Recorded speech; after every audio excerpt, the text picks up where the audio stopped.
Ahoy, hoy, everyone. Welcome to a wicked episode of the O Show. I'm O, and I'm here for your amusement. Okay, so today's episode is going to be really good. So I finally got to watch the movie version of Wicked. Now, I'm not that late to the party. It's only been out for like a week or two. Today is December 1st, and I just saw the movie yesterday. So, you guys, like, this is an O positive review, okay? Yay!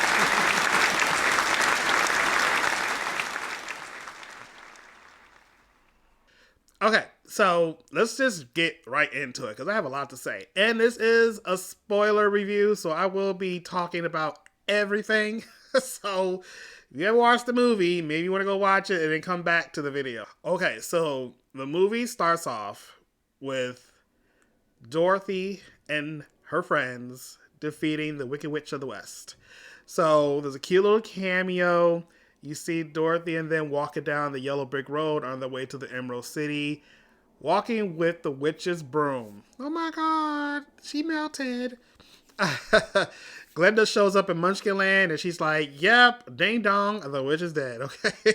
So, the Munchkins were small, right?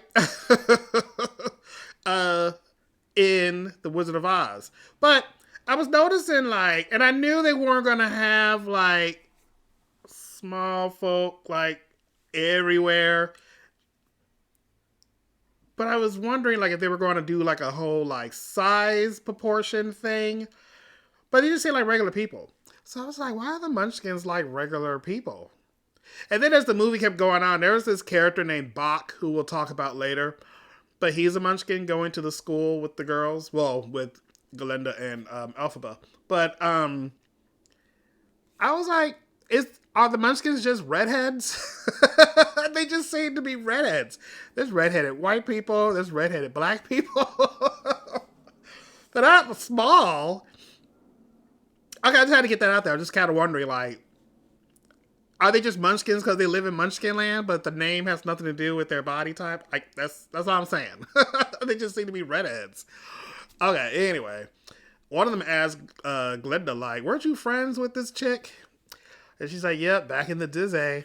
So, so we do have an origin story to let us see the life of Elphaba and find that, you know, she wasn't all that bad to begin with. So like, the movie literally starts with, like, Elphaba's birth. So we got her mom and her dad. Her dad leaves to go out of town. And the mom was like, okay, love you. And as soon as he leaves out one door, this man comes in the other door. And she has an affair with him. But here's the thing, you guys. Like, so I wasn't, like, I was just kind of listening to the music. I wasn't really, like, I mean, I was looking around, but there's so much happening. I'm trying to focus. So my friend was like, isn't that Jeff Goldblum's voice? And I was like, is it? And then when I stopped to pay attention, like, that character was done. Like, he came in, he gave her a drink of this something in a green bottle, and then we fast forward to Elphaba being born, and this green baby pops out. So I was like, damn, did they show his face? But I guess they didn't. So I guess the camera, like, never showed this man's face. I couldn't remember if he was tall or small. And just to get this out the way, too. So I actually did see the play in Chicago at the Cadillac Theater back in 2009. And that's the last time I seen any storyline of Wicked. I even told myself, like, ooh, I should go buy the book. And then I laughed because I hate reading. So I never bought the book. Should have bought an audiobook, but so I remember, like, going to this movie thinking, like, oh, I don't remember anything. I remember certain parts, but I couldn't remember the full story of the movie. So yeah, so we did some sleuthing, and I don't know how I don't remember if they even said it in the second part, but apparently that was the wizard. Okay, scandalous. And we really don't know why she's green. So the bottle is green. Does that mean the liquid inside the green bottle was green as well? Like, I don't remember if they said what was even in the bottle later. Because Elphaba has the bottle still, because her mom ends up passing away when she gives birth to Elphaba's sister, who's her half sister, Nessa Rose. So we see that the father is loving Nessa more because he's like, fucking green baby, like, get rid of her. But she ends up getting taken care of by the nanny bear, whose name starts with a D, I think. I don't remember the bear's name. But anyway, we see Elphaba, like, fast forward later. She's maybe like 10, maybe, or something. And she's getting bullied by, I guess, munchkins. See, look at the munchkins like kids. And no adults. Anyway, don't get me started. All right, so she's getting bullied by these munchkin kids, and then she gets pissed off and, like, ends up levitating these rocks off the ground and hitting them with it. So we see she has some powers, right? Okay, so anyway, we're going to move along, and we are going to get to Shiz University. So Shiz is this school that kids are coming to, and they're going to learn stuff. Obviously, there's some magic and there's history, but, like, it's I guess it's just a university, right? So here's my thing. How old are these kids? Because, okay, so obviously they're not in grammar school. It's not high school, so I'm assuming it's a college. And some people do kind of look the part, but then some people, I'm like, how old? Are you going back to school?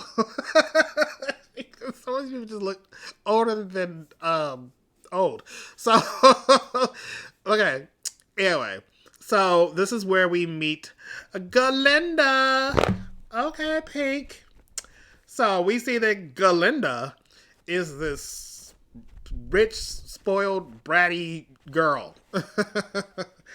And but you know what? So y'all, like, Ariana Grande, she did so good in this movie. Like, I really, really did like her performance. And then we see the grown version of Elphaba. And this is the first time they meet, right? So Elphaba's really there because Nessa's actually the one going to the school. And Elphaba's there with her father. But their father's like, I need you to, like, watch Nessa Rose. Like, y'all, what? She's fine. But he's like, no, you do it. I hate you. Like, stay. So that's what she does. So that's how she ends up at the school. And at one point, her powers come out again, and there is a teacher there named Madame Morb. Wait, what was her name? Madame Morrible. Madame Morrible. And she's played by Michelle Yeoh, who did a really, really good job. Michelle Yeoh, like, everything she does, she's really good. So she's like, well, you know, I teach spells and things, but I'm not going to teach this year. Other people are going to teach that class. I'm just going to sit this out until, like, a real person comes along. But then after she sees what Elphaba does, she's like, oh, wow, come with me. Like, I will teach you personally. And Ariana's not having a Glinda because she's like, no, I want to be your star pupil. That's why I came here. And this lady's like, bitch, get out my face. I never think about you. But just pretty much it's just the relationship between Glinda and Elphaba, personally and professionally. How they act in class in front of everybody, but then, like, how they're acting together, like, behind closed doors. We get a character named Fiyero, played by Jonathan Banks. No, Jonathan Bailey. That's his name. And did I say Elphaba's played by Cynthia Erivo? I don't even think I said that. Glinda has two friends. There's a guy and a girl. One is played by Bowen Yang. And I don't remember the girl's name or who she is in real life. Again, I was like, how old is that girl? I mean, Bowen Yang, you know, he's still youthful, but he's still old. He looks so much older than the other two. Okay. Everyone in the school is like, they be acting like Elphaba's like Casper the Friendly Ghost. Like, every time she walks somewhere and does something, everyone's just looking at her like, oh my God. Like, first of all, y'all outfits are not all that, okay? They be wearing the most craziest things. And they got the nerve to be pointing at Elphaba just because she's green, number one. You got animals walking around talking. Okay, so there's this side story. There's someone is trying to shush the animals, okay? The animals are talking. They don't want them to talk no more. Like, why are they in school teaching? Okay, so a lot of animals are either missing or they're leaving. So there's a mystery there, like, races on the animals. And then they have the nerdy be talking about Elphaba. Like I mentioned, there's a munchkin going to the school. His name is Bach, and still don't know why he's a munchkin. But so he's actually in love with Glinda, and then she's like, "But you see that girl over there in the wheelchair? Like, wouldn't it be awesome if you go like say hi to her and ask her out to this dance?" So this guy does because Glinda told him to. Um, so Nessa, who's always like, she's trying to live her life, and then so much attention is always on Elphaba, and she's just like, I hate my sister. But when this guy comes over, then all of a sudden she's like so madly in love with this man. Like, he just asked her to dance. Dang. I mean, it's bad enough you already got like Glinda going like, oh my god, like Fiero's gonna marry me, but he just doesn't know it yet. But then like Nessa's doing the same thing. Calm down, girl.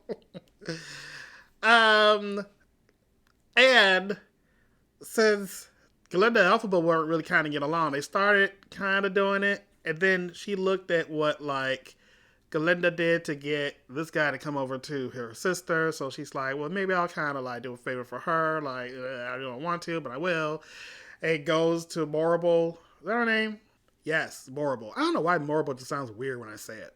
So she goes to Morrible and was like, hey, look, let Glinda into your dang class, because if you don't, I'm going to leave.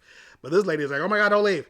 So this lady like gets dressed in the middle of the night, goes to this party just to give Glinda like this wand to be like, hey, I'm only doing this because your roommate said so, and I don't want to lose her. So with Elphaba being taught by Morrible, at one point her powers they're there. She still can't really control them, but they're really strong. So Morrible's like, you know what, I'm gonna write this letter to the wizard, which I swear she said she was gonna do like earlier in the movie, but maybe she was just waiting because she finally does. And so the wizard sends Elphaba this ticket to come and see him in Oz. Okay, so just random Orpheus, because my mind just goes into places. So in the beginning of the movie, we see Elphaba's like singing, and she's like hopping over rocks in a pond. And I was kind of wondering or hoping maybe she like slipped or like something splashed on her. And then she's like, ooh, ow, like that burns or something, right? Because when she gets this invite from the wizard, it starts to rain. It's about to rain. And Madame Morrible's like, oh, I got this umbrella. Let me cover you up because we can't get you wet right now. And then she does like her magic and causes the rain to just go away, and it starts being sunny. Which I feel like that's the only time we ever see this lady do any magic in this movie. Because she's supposed to be like this powerful, well, I mean, she's the teacher. But I would think she would be like, bam, powers, bam, powers, but she never does. She just seems to be this lady who's getting paid to like either teach someone or not teach someone. Because at the beginning of the movie, she's like, well, I'm just going to sit this semester out. Someone else is going to teach you. I'm waiting for the one. So like, how's this lady employed? So,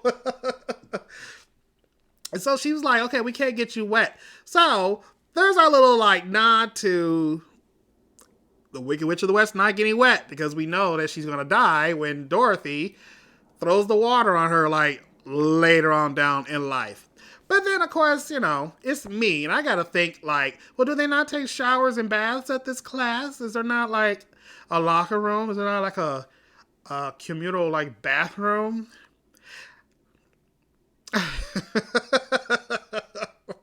I mean, they've been doing a lot of dancing and singing. Like, I know when I dance and sing, my eyes are sweaty as hell. Like, I gotta go take a shower. Like, are they not taking showers in this school? But does that make sense, though? Because if you're going to tell me that this lady's going to die from water, and then this lady's all like, ooh, you can't get wet. Because her saying you can't get wet is just me thinking, like, you're gonna be leaving soon. Like, don't look a hot mess when this train comes to pick you up. I don't remember how many. What was the time frame from when she got that ticket to when she left? Was that the same day? Oh, now I don't remember. But that's how I took it. I took it as her being like, "Ooh, you can't look a mess. You got to go see this wizard." But does anyone take showers? And speaking of the kids at this school, like, I like that everyone has a uniform, but it's really funny that like Elphaba wears black, Glinda's always wearing pink. Sometimes you see a guy like walk by, he's wearing like a sweater or something, just different from everyone else. But then everyone else is just they're in these uniforms, and like the guys have like this like half skirt thing, which I thought was kind of cool. There's one guy who's wearing like a full skirt. I don't know if any of y'all saw him. I was like, oh wait, that's a dude. Um, so I ain't mad at the uniforms. But is there like a strict uniform policy? Like I don't get. Does people get like? Do you get demerits if you don't wear the uniform? Like if people are just wearing. Some people are wearing whatever the they want. That's what I'm saying. That was distracting. Okay, so Elphaba is traveling to the Emerald City to see the wizard, and Glinda ends up going with her. Now, before Glinda goes with her, there is this professor. His name is God. Why can I never think of these people's names? Is Dr. Dillamond, Mr. D. I'm gonna call him Mr. D. So Mr. D, right? He's his goat. He's voiced by Peter Dinklage, and this is actually pretty cool because when I saw the play, right, you have that character. This is a man in a goat outfit, like with horns and stuff. You're like, oh, he's a goat. So I do like that now there's a movie, like they can actually put a damn goat as a scene. Because, in plays, you got to use your imagination with stuff. So, yeah, so there was so many like heartbreaking scenes between him and like Elphaba. Like, ugh. That was like the first time I went to cry. Oh, I want to pet the goat. So, anyway, he gets taken away one day. And he's like, look, they're lying to y'all. Like, they're trying to fire me. This is some bullshit. So, Glinda try to make everything about her. She decides she wants to protest the issue of the animals and him going away. So she's like, well, since he couldn't say my name, because every time he would try to say Glinda, he's a goat. So he'll F it up with his like teeth and everything. So it just sounds like he's saying Glinda. Story of my life. People can't say Orpheus half the time. So she's like, well, in honor of him, I'm going to change my name from Glinda to Glinda. So that's how Glinda got her name, apparently. So she changed her name, and then she goes on the train and she goes to the Emerald City, and they go to meet the wizard. Now, before they do that, there is this little scene when they get there, because every time people get to Oz, there's this whole production. Can you imagine going to a city and then someone starts singing and dancing? Tell them, like, welcoming you there. Okay, so they get there. And it's really cool because we do get a cameo from the original Broadway stars, Idina Menzel and Kristen Chenoweth. Now I heard that there was going to be a cameo between them, and I was like, oh, okay, like they were on some interview or something. But I didn't know there were going to be like a whole like song and dance number, so that was actually pretty cool to see. And I think the composer of the music, I think that's who that man is. He's the one that says like, the wizard will see you now. So that was cool. Okay, so we get there. We see these monkeys, right? This whole place is full of monkeys. And we get to see the Wiz. So, well, wizard in this movie. I really like how they be doing that wizard. Like every movie has their own way of doing it. Like you got this green man from The Wizard of Oz. You got that big, huge thing with the afro. Like it's just a big robot head in The Wiz. And then I remember the stage play. There was like that cool wizard. It was like a green. Wasn't it a green face, I think? That like came out. I don't remember what color it was. And then this thing is just trippy. The wizard in this movie is just crazy looking. And so we get there, and same thing. Like everyone is scared of this damn head until you see like the man behind everything, and we get Jeff Goldblum playing the Wizard of Oz, and Jeff Goldblum is being Jeff Goldblum, which I love. Okay, first of all, justice for Jeff Goldblum in that show Chaos. Did you guys see that show Chaos where he plays Zeus? That was actually a really good show, and then they canceled it because y'all weren't watching it. Oh my god. That was a cool show because the main person's name was Orpheus, so it was just really weird just hearing Orpheus, Orpheus, Orpheus, Orpheus, Orpheus on a TV show. Um, so all right. So anyway, you got Jeff Goldblum being Jeff Goldblum, but he's pretty good. He's really good wizard. I thought that was a really good choice, and we see like the creation of the Yellow Brick Road. Um, he's just kind of what's that word? He's talking about things that are going to happen in the future, which there's a word for, but I can't think of it. Um, and yeah, like some crazy shit happens. Like Morrible shows up out of nowhere. She's like, "Oh, I'm just here to support you, Elphaba." And then she sees that Glinda's there. Like, what the hell are you doing here? But there's this book called The Grimoire. Is that what it was called? And it's supposed to contain all the secrets and magic of Oz. And uh, Elphaba goes over and finds that she can actually read it. And so she ends up reading it. Well, it opens up to a spell. She reads this ancient language, and it turns out to be like a flight, winged something spell that actually transforms all of the monkeys to flying monkeys. So they violently get their wings growing out of their backs. And she feels bad because she's like, they're hurting. Oh my god, like how do I reverse it? And Morble's like, any spell out of this book, once you do it, like it's done.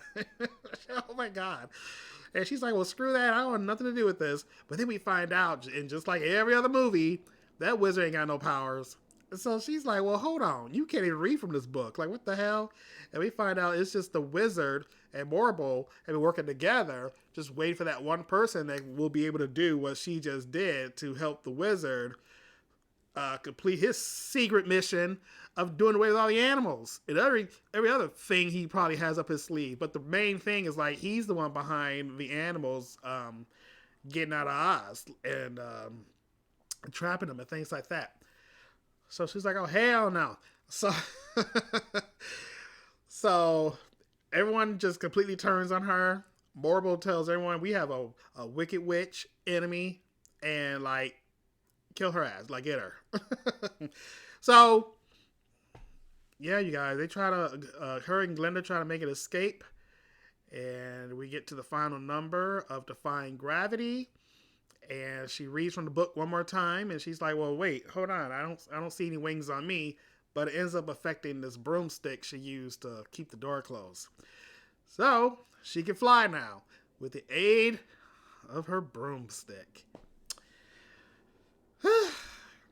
Now, you know what? I ain't gonna lie. I was holding back the tears the whole time. There's at least 3 good parts of this movie. I'm like, oh god, they're doing such a really good job on it. And I was like, okay, whew, whew, done. But this last finale song, they stretched it so much, so you know what's gonna happen. And I'm like, okay, she's gonna sing it now. Oh no. Okay, she's gonna sing it now. Oh nope. Oh nope. Nope. Nope. So finally she does her number where she hits that note and you see the cape just like in the play where Elphaba goes up on top of the stage and you see the cape just kind of spread out across the whole stage. Like they do that here and it's just crazy. And I was like, I'm not crying. I'm not crying. And then I started talking and then I started crying. So, y'all, that is Wicked, which is so fucking good. It's really good. It's really, really good. Some things I was noticing I thought was really cool. Like, so rewind back to the beginning. When they say, like, Wicked Part 1, I don't know if anyone else kind of noticed this. Like, is that not the font from the Wizard of Oz? So when you watch the original Wizard of Oz, it's written in this weird way. And I was like, I feel like that's homage to the first movie, right?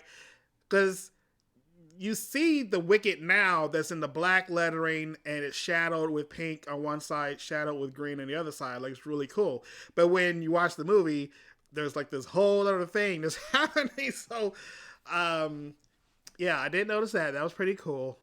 And then I like the use of poppies, because every movie seems to have their own version of the poppies. So in the original Wizard of Oz, Dorothy and them are going through this poppy field, and then it ends up putting them to sleep because of the witch. I like how in the Wiz, the poison poppies are like, are they hookers? They end up in this like sexy alley, and the poppies are all these like strippers in heels and afros, and now in here, the poppies play a big role. Be it like someone's like, it could just be as innocent as someone's favorite flower, but when Elphaba gets mad in class because they show this lion, right? There's a little lion cub and he's in a cage. Oh, adios. And the, when they got rid of the goat professor, brought this new professor in, he didn't care. He was like, look, this is the new thing, guys. This is called a cage, and that's what we're going to put these animals in. And Elphaba got pissed off, and she hit the desk, and she was going to give these flowers to the professor, but she ends up sending them out into the air. They start floating, and they end up putting everyone to sleep, except her and Fiyero. And then they go and they take this lion out to the forest. Now, while they do that, there's a cute little homage there because they put the lion in a basket, and then she is riding a bike just like the witch did before she was the witch. What was her name? Like Elmira Gulch or something? Some horrible sounding name. So yeah, they did it like that from the original Wizard of Oz. That was cool. And of course, everyone's like, "Ooh, is that the Cowardly Lion?" Which that would make sense. I remember they had that in the play too. Um, so that was cute. I did appreciate the fact that a lot of the sets were built and not just everything was CGI. So they actually like the courtyard and the parts of the school and this and that, like there were actual real sets. So I really did appreciate them doing that. One thing I thought was cool, I think there have been some interviews on the news lately, and I don't know if it was like the choreographer or was it the director? But anyway, people that worked on the movie were talking about this one scene for this song, "Larger Than Life." Is that the song? And they're in the library, and there's this part of the library that there's a circle where you can sit down and read, but then there's parts where the walls move, and it's just nothing but books going around. So there are dancers in there, kind of like doing a whole little choreography number. But there's this one scene where they wanted this guy to kind of run through, and you see it in the movie. I think you might see it in the trailer. If it's in the trailer, I'll try to stop it. But they actually really did that. They were like, okay, no, this is super dangerous. If we're gonna do it, let's just do it one time and try to get it. They actually got the shot, but they had this guy run through while this thing was like spinning, and he comes out, and yeah, that was actually like real. Like that's not a CGI thing. So stuff like that, I really do appreciate what they put into this movie. It looked awesome. There are a couple times where "Over the Rainbow," famously sang by Julie Garland, is in this movie. So there are some songs that are being played, or there's like background music, but you kind of hear the do do do do do. So I do like that. As I want to say, it was a good 2 or 3 times. I know 2 times. There might have been like a third, but yeah, I really did like that. I think the part of Miss Coddle, um, who was played by Kayla Setto in this, was a new character. I don't think she was in the play, but I do like the actress. This, if you don't recognize her, she was the bearded lady in The Greatest Showman. And I remember when I saw that, I was like, oh, I can't wait to see her do like other things. And I think I might have saw her in like one other thing. And then she kind of disappeared. So I don't know if that was on purpose or what. Or maybe she was doing plays. I don't know. Maybe she was a I don't know her background. Maybe she's from the stage, but I did enjoy seeing her on the big screen again. So hey, girl, hey. When Glinda is singing "Popular," so we do see the silver slippers given to Nessa from her dad, um, and they're kind of cool. Okay, hold that thought. But there are ruby slippers in this movie too. Now we see them when Glinda is singing "Popular" with Elphaba, and I noticed when I don't know if this was like, did she just do it? If it was I don't know. Maybe it was on purpose. But if you notice, when she took those ruby slippers out of like the box they were in, she kind of tapped them 3 times, and I was like, oh, I see what you did there. Okay, so then back to the silver slippers. So Nessa Rose, who, by the way, I was talking to my friend yesterday, and I was like, I don't like the way Nessa just dissed Elphaba. And then she was like, yeah, everyone's saying that online or whatever. I was like, really? Oh, I wasn't the only one? Because I was waiting for her to just stand up to her sister. Like, I get, you're like, oh, why are you doing this to me? Why are you embarrassing me? This is all our lives. But at one point, I thought she would have at least stood up to say, like, hey, you guys, like, no. Or, like, don't do that. Or don't say that. Like, especially in the dance scene. It was the Oz Fest. Is that what it was called? And Elf was doing her crazy dance. I was waiting for, like, Nessa to kind of roll out and do something. And then maybe Glinda did it. And then people just paid more attention to Glinda and not Nessa doing it or something, right? But she was like, ooh, I'm just so embarrassed. And then when Glinda did it and everyone else did it, then all of a sudden she was like, oh, this must be okay. And I was like, bitch, do something. Like, that's your sister. Like, I don't know. I still don't know how I feel about the Nessa. But I guess it didn't dawn on me until like after when my friend was telling me. Because, so Nessa has those silver slippers. And if you look at the heels, you can kind of see like a tornado kind of effect going around the heels. It weren't just like regular shoes. So that stood out to me. I didn't get to look at the rest to see if there was maybe something else in the patterns.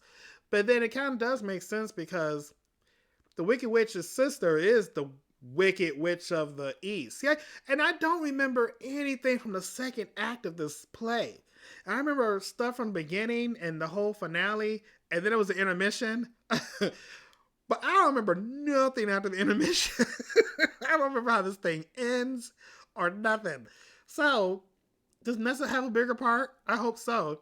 Because her and her striped socks. Because I guess that does make sense now.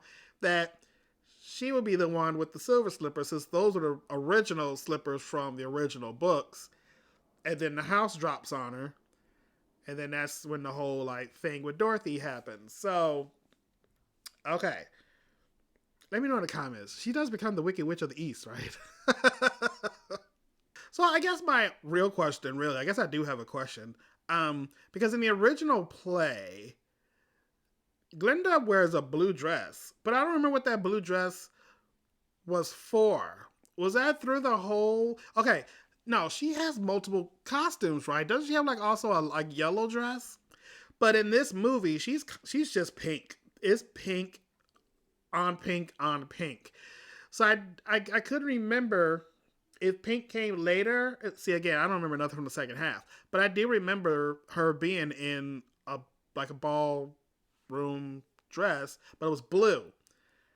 Uh, is she ever going to wear blue in this movie? Do we know, or just pink? I mean, it's fine. It's fine with me. Whatever, do your thing. But I'm just curious, like if that was just a thing, like we'll just change that to this and just make it pink, just to I guess eliminate questions. If you're gonna maybe watch the movies in order, which I plan to do. I plan on like whenever this stuff comes out on DVD or whatever Blu-ray, 4K, like formats keep fucking changing. But whatever. When the movies come out, I'm gonna watch that. I'm gonna watch some Wizard of Oz, The Wiz, and Return Oz. Okay, don't forget about Return Oz, y'all. I need them to redo that movie. Oh, and I love at the beginning of this movie when they all get to Shiz University. There is a mention of like professors' names, and someone does say Mombi. So I was wondering if that was a not, well, I mean, Return to Oz, I think, did come from the original books. Well, yeah, they did. But there is a witch named Mombi, and then they said there was a Professor Mombi here. So I was like, oh, that's like my little like connection to Return to Oz. That movie was scary as hell. All right, you guys, that was my review of Wicked. All right, y'all, are you team Elphaba? Are you team Glinda? Let me know in the comments below. What did you think of Wicked? What were your favorite parts? What were your favorite characters? Did I miss anyone? Like, main character-wise? The asshole father, the governor. He's a piece of work. I mean, I get why he's mad, but he's a piece of work. Uh, did you see like when Elphaba caused the chaos in the little courtyard in the beginning, and this big boulder hits this mural and it comes down, and then you see the animals that they try to cover up. That's pretty cool. I'm trying to think. I was trying to remember so much because I didn't want to do the movie. I didn't want to do this review after I saw the movie last night. It was cold as hell outside. I just want to get home. But yeah, let me know in the comments below. Like, what did you think of Wicked? Was it worth the wait? Is it gonna be worth the wait next year? Oh Lord, we're gonna wait like we're gonna wait 12 months for the next one. I hate when movies do that. All right, you guys. So yeah, please like this video, subscribe to the channel if you haven't already, and I will see you all in the next episode. So until then, oh wait, did I rate this movie? Fifi, you're supposed to remind me to rate the movie. Okay, yeah, one job. All right, you guys. It is the holiday season. I'm feeling festive, so all my shots. This movie gets 5 shots. Okay, right?